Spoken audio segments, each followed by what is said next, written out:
Hello again, everyone, and thank you so much for downloading, watching, reading our latest October newsletter. We're coming out of spring into summer. I think there's a lot more positivity around.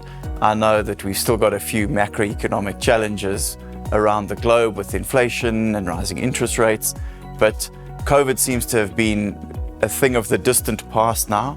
And as you would have seen if you read our latest results, we've had certainly a back to normal type of year.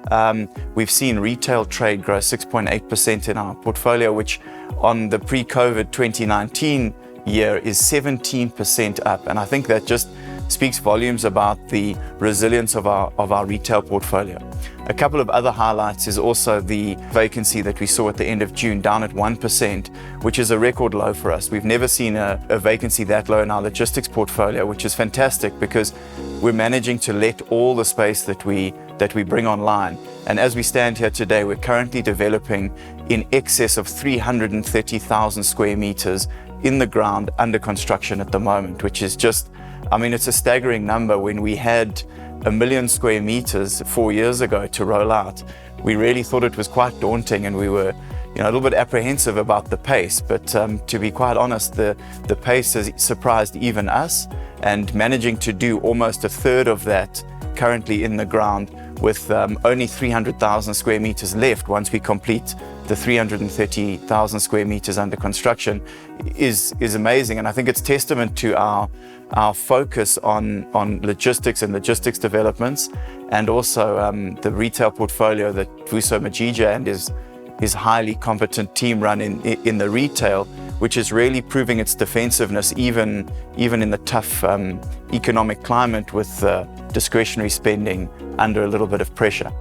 I think we've also seen success in our expansion, our pilot project into Central and Eastern Europe. In terms of the logistics there, we had a really staggering increase in the value from where we purchased it.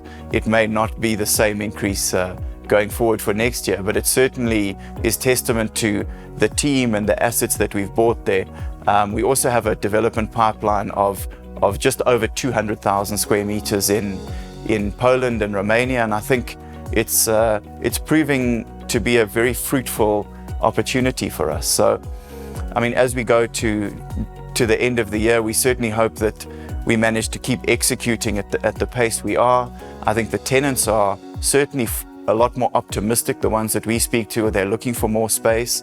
As we always look for in South Africa, the silver linings in terms of load shedding has seen a little bit of a return to the offices. I think we're seeing tenants looking for more space and really trying to get their staff back to the office. Number one, because it's easier to do business in the office. I think people are tired of Zoom calls and Teams meetings, and also in South Africa with the load shedding, I think it's far easier to manage that in an office with standby and backup power.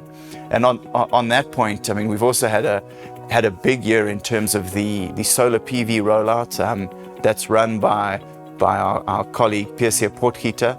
Currently, we've got 21 PV projects either under construction or in design and feasibility. And I think not only do we need that from a sustainability perspective, but it's beginning to become just part of what tenants demand for real estate, which is clean power and backup and reliable power. And I think that's something that we're very focused on in terms of what the tenants need when they come to a Fortress building. So as we go into the end of the year, we wish you and your loved ones all the very best into the festive season.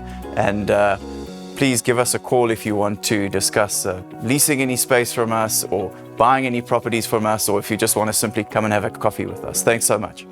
Fortress, powering growth.